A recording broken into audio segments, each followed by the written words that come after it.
The report from its Integrity Commission on the Phala Phala matter. Bulemabe is briefing the media. He did make that presentation.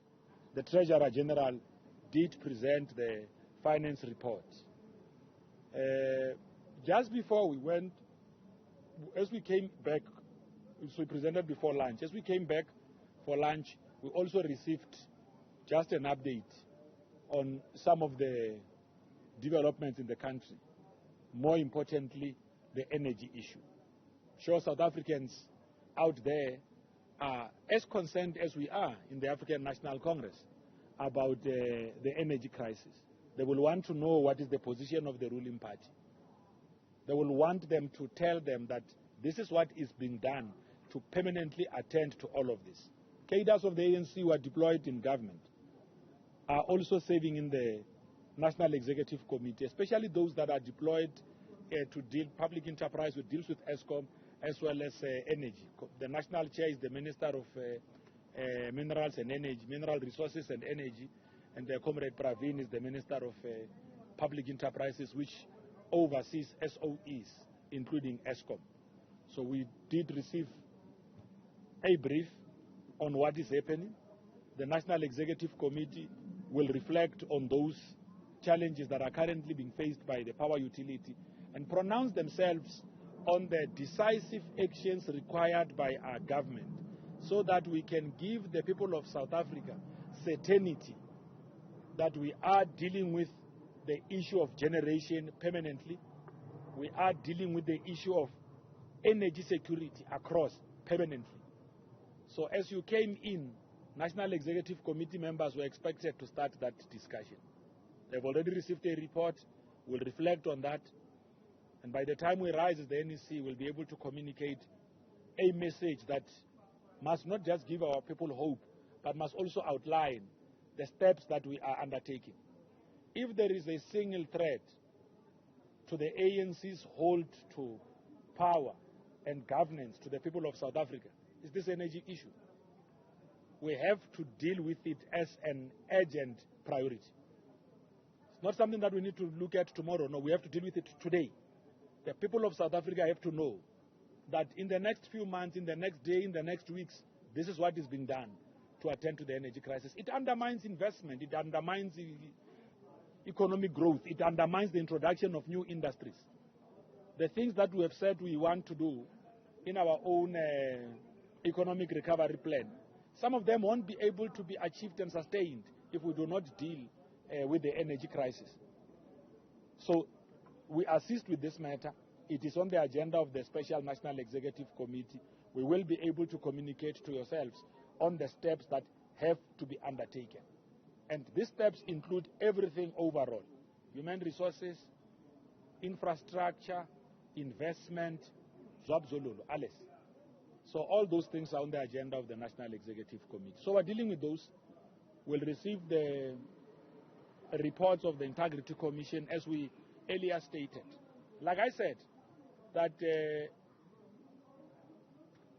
how the TG, Comrade Paul Mashatile, has been running the work of the SGO has been such that he wants to brief the media at the conclusion, on the conclusion of the National Executive Committee. So he had said that I must still make you aware that there will still be space for interaction post this National Executive Committee to look at the decisions that the NEC will have arrived at. Like we said, we will have a media networking session this Wednesday here at the Newzroom Conference Center. So I know that when we discussed with yourselves previously, we did try to also talk about what we might want to do in the media lounge, including allowing space for journalists to be able to work late and all of that. That will still be done. But our decision, and this not just applies to the media, to everyone else, is that the Newzroom Conference Center is going to be declared an alcohol-free zone, effective from the 15th. On the 15th of, is it the 15th when we go on a hard lockdown, Antwerp? So on the 15th of December, next week Thursday, we go on a hard lockdown. So this entire space is an alcohol-free zone. Our instruction and directives to the police are going to be clear. We do not want any alcohol beverages in the venue.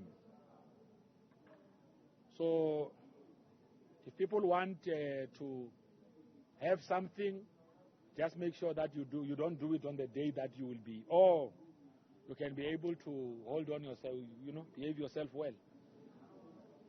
Because we may not be able to account to what may happen to anyone found in the venue showing signs of intoxication. Because there will be action there. The conduct of journalists, of our own delegates, we want this to be a free zone for everyone. So it's an alcohol-free zone. We are not saying quit, but at least while you are here, try and carry yourself in a manner and way that will make you look like me. Please. So that is the one issue, and I thought I must clarify it because the media lounge team had initially thought that they may create space to allow journalists to have a cash facility in case they need such. We were then advised that creating a cash facility and limiting it only to journalists may create a problem, because we also have got delegates that are of a qualifying age. So we just had to manage that space in that way. So, but what we will do as DIP for those qualifying individuals, we'll find a way of seeing how best we make such arrangements outside the conference precinct. So because we want you to, it's December as well, like it's December. So we want you to also just, we don't want you to lose the December flair because it's conference. We thought we must just give that update and so that where there are expectations and savings, people must now know that they can loosen the belts. Yes.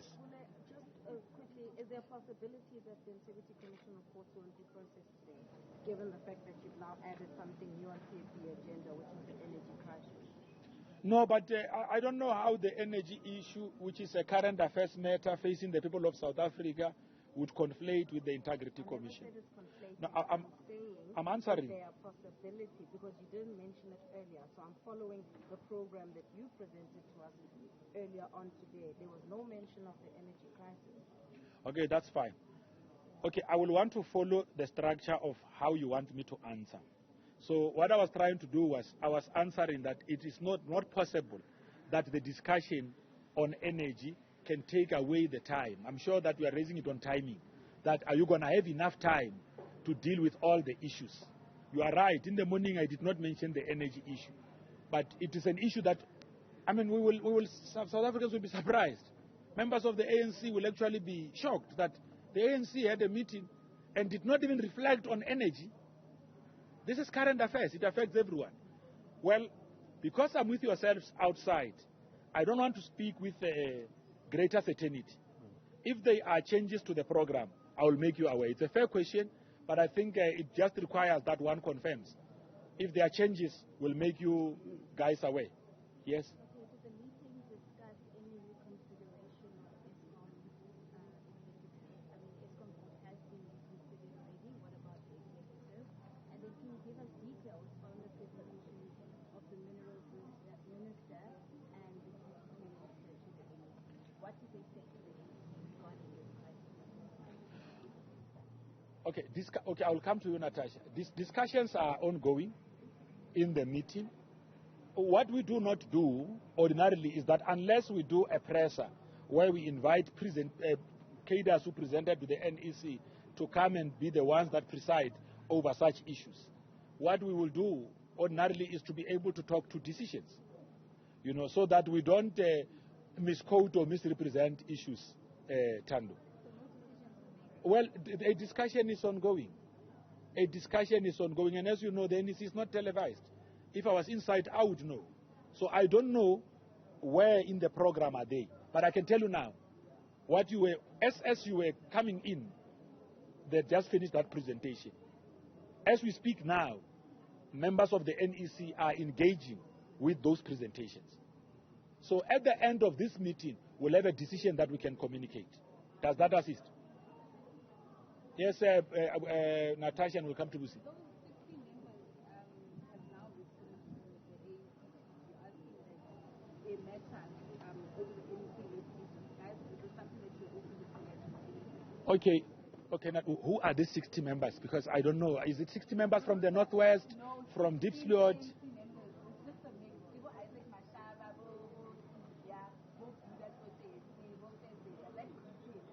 Well, I do not know, because no one joins the ANC as a group. Yes, I'm coming to your question. Because this is to clarify, because I'm sure you are asking it for the benefit of those that have been following the story as well. Well, Nata, you wanted to add something to your question? No, I'm just, please be careful. Like, Okay. Oh, no, was that the question? No. Oh, okay. No, that's fine. Okay, so that we don't mess up with supply chain, let's just go straight to the answers. We don't, in the ANC, you don't join as a group. No one in the ANC ever joined as a group. It is unheard of that cadres would organize themselves as a group in the ANC, because everyone joins the ANC voluntarily as a member. That is why when they take the oath of membership, which effectively which appears on the very first part of the constitution of the ANC, is the oath of membership. That oath of membership is taken by an individual member. They talk about placing their own energy, skills, and everything else to discharge what is required of the organization from themselves as individual members. So it's unfortunate that there are cadres who decided to write as a group. We talk here, that's why even when we were charged in the Youth League, because I once went to the NDC, we are charged as individuals. That your case is being heard same time. Number 1 in English, accused number 1, accused number 2, in that order. So we don't have groups in the ANC. Safe to say that if there's an issue that comes from an individual member of the ANC, whose concern might be similar to other members of the ANC, we'll listen and adjudicate on that. The ANC processes are fair. Nomination processes are open to everyone. Some of the comrades you mentioned here, I don't recall seeing them as members of provincial executive committees or as members of RECs. They are raising a concern about saving and wanting membership of the apex structure of the African National Congress. And their concerns relate to how they would have been nominated. We do not impose on members of the ANC, branch members of the ANC, who they must nominate. Concerns have been raised. I'm sure that the relevant bodies of the ANC will be able to talk to those.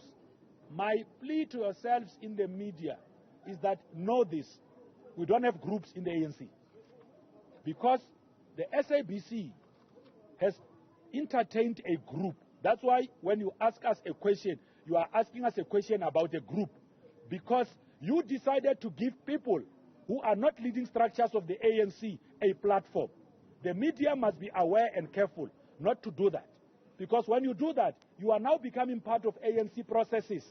And because comrades like appearing on television, and because they've seen that in the absence of news you look for them, they say the things that they know. They agreed to participate in the nomination process. That they were not nominated by enough branches to make it to this process can't really be a problem of the African National Congress. So please, media, let us avoid to elevating dissent. I've seen the comrades that you spoke to. They don't lead structures of the ANC. The people you just counted now, tell me who amongst them lead a PEC or REC of the ANC. Branching, eh? That's why today you have got people from branches who think that they can come and lead structures of the ANC. Why? They've seen their faces on TV. They've read about their names on newspapers. We have set up a process.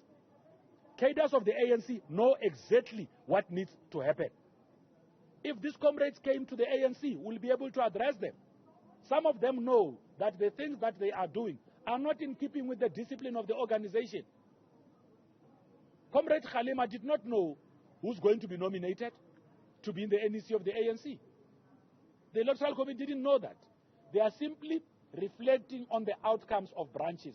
If there's a valid case that a cadre is raising, let a cadre raise that case as an individual. We can't, Natasha, entertain people who are raising issues as a group.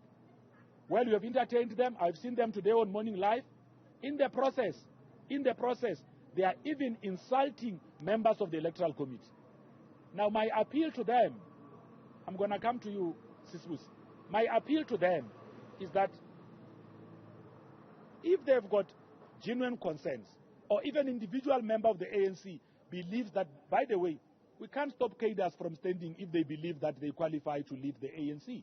But we know each other in the African National Congress, and we know where we saw each other. We know what position each and every individual cadre operates. Some of them come from Gauteng. I know which branches they belong to. They've tried their luck in RECs. Again, the same thing happened to them when they were trying that luck.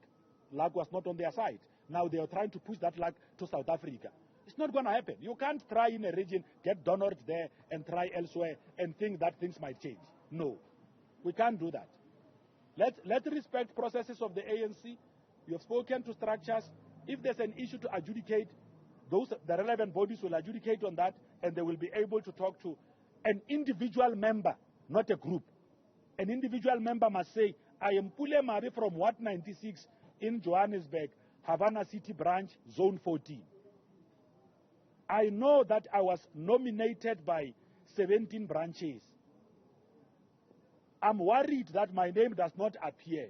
Then they will write to me that, Pule Mabe, you were nominated by 17 branches in your province. You did not make part of the 80, because you must be part of the 80 in your province.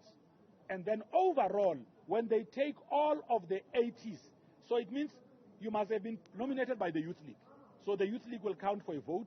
You must be nominated by the Women's League. It will count for a vote. So because the Youth League and the Women's League are treated as provinces, you must have been part of the top 80 in your province. So now, when you are part of the top 80, so Zianda is part of the top 80 in KZN, in Limpopo, in the Northwest. All you do, you take the numbers that she got, you add them up. You take the numbers that Steve got, you add them up. You take the numbers that Pule got, you add them up. Out of that, you then say, who constitutes the top 200 from all of these provincial nominations?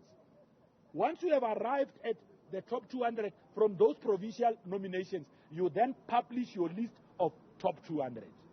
You will only have, subsequently, you will only have those that have been nominated by. So, for instance, if a person has been nominated by the Youth League, you will have them reflected. If a person has been nominated by the Women's League, you will have them. It might be outside that total number, but you are going to have a list that. So, for instance, the total list that shows the names of all those that were nominated by provinces goes up to 354. But the total nominees to this national conference are almost 10,000. Total number of those who were nominated in this conference are 10,000. Of the 10,000, 354 or so of them managed to secure provincial nominations.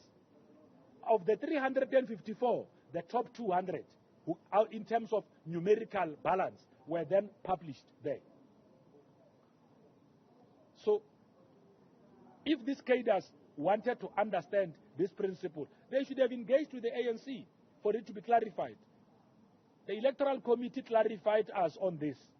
The National Executive Committee adopted the electoral rules with this understanding. We had a number of press conferences where these issues were clarified out to the public. Our appeal to members of the ANC is that the first discipline that all of them must carry is to submit themselves to organizational processes. The media is not an internal process of the ANC. When you address us through Morning Live, you are talking to the nations. And still expect that you might still make it and be nominated from the floor. It can't happen like that. Or any other media platform. Cadres would have raised their issues and allowed for clarity to be. We must commend those comrades.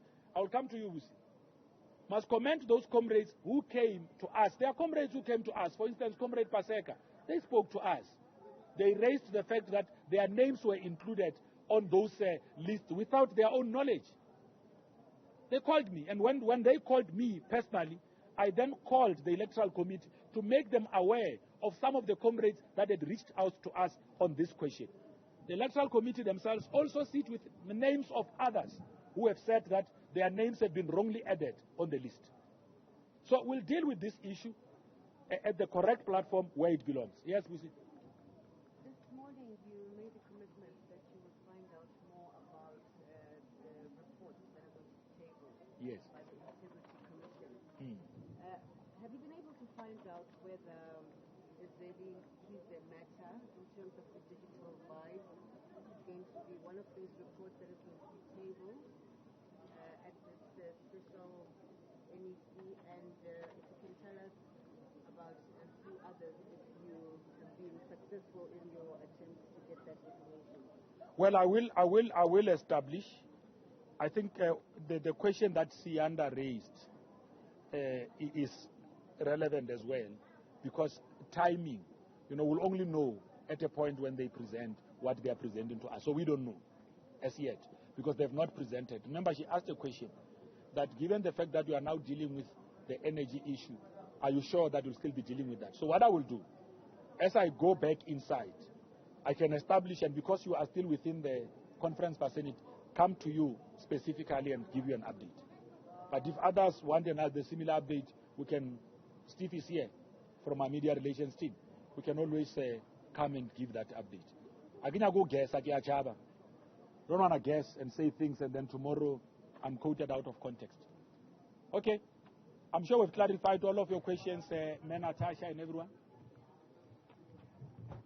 Thanks. Yeah. No, Natasha, there's nothing wrong. There's nothing wrong you did. When are you accused? Yes.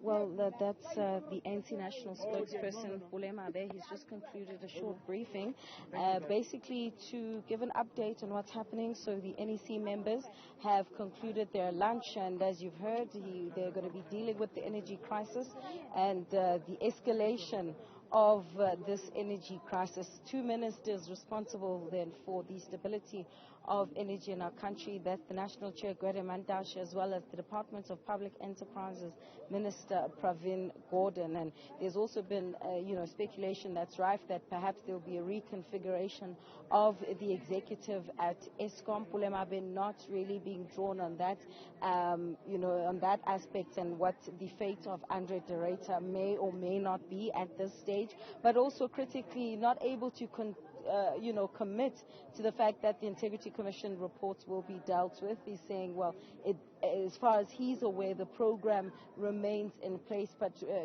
with the energy problems that are faced and the rumors that the relationship between Mantashe and Pravin Gordhan has also since broken down, we can expect that discussion is also going to take up a chunk of the time. So 6 o'clock this evening was when Phala Phala said they anticipate this gathering to end, but it's anybody's guess at this stage, Clement.